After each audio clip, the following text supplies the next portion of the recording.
When I was growing up, there was nobody that looked like me. There was no little kids, froze and things like that. It was like, you know, if I saw a black person, it was like, Mom, I saw a black person in Ireland. And she was like, no, you did not, did you? And I was like, yeah. And she was like, come on over and talk to him. I was like, no, I can't just do that.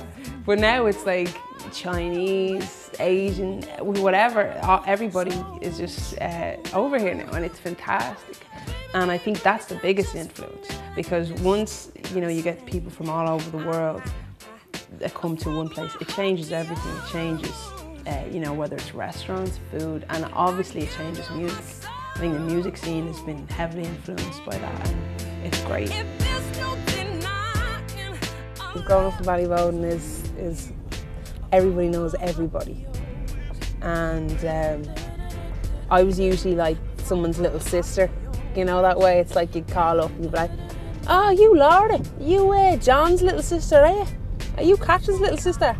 I was like, yeah, that's me. Hey, they're like, Arlie, you went to the singing and all that, eh? Yeah, here's our deadly, here's your Arlie. You know, so anything that you do, people automatically knew about it.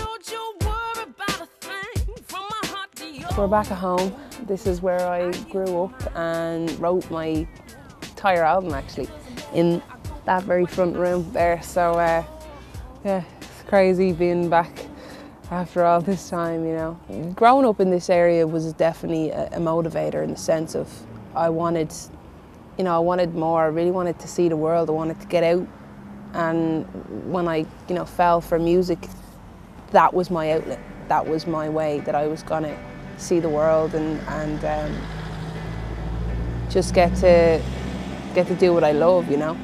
It's only when you kind of retrace your footsteps, and you sometimes need to come back home. You need to find your roots again. I wanted to express myself in a way, you know, more than just singing. So there was a piano school, or piano in school that I went to, in this little room we used to call the pink room. I used to escape there, you know, every lunch break and just have a little tinkle, and then my voice and the piano just started to really blend, and that's when the songwriting came inevitably after that, because I was like, I love playing, but I don't know any songs, so I'll make up my own, you know. I had my own little studio thing going on, and what I'd do is I'd have the old stereo, and I'd have a mic, and I'd stick it over the piano, and I'd play really closely to the mic so I could get my voice and the piano. Then I'd get that same tape, switch it over to the karaoke machine, record then on top of it so I could harmonise, and I could add whatever I wanted then on top of it, whether it was like a shaker, which was a bag of rice, you know, and it just kept building like that.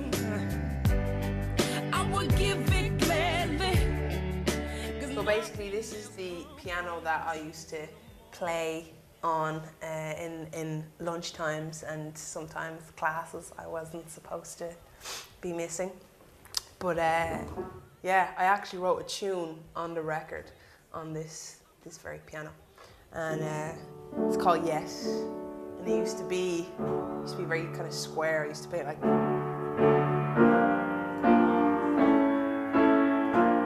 Hopefully you'll be able to hear the record. You can hear the difference, but on the record it's more like.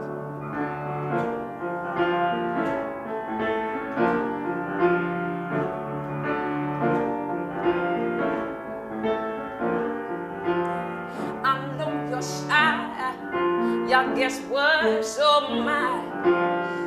But some things I can't deny. So when you look into my eyes. This is where we used to do the drama class, and this is where the drama teacher asked me to get up and sing. Asked the whole class to get up and sing.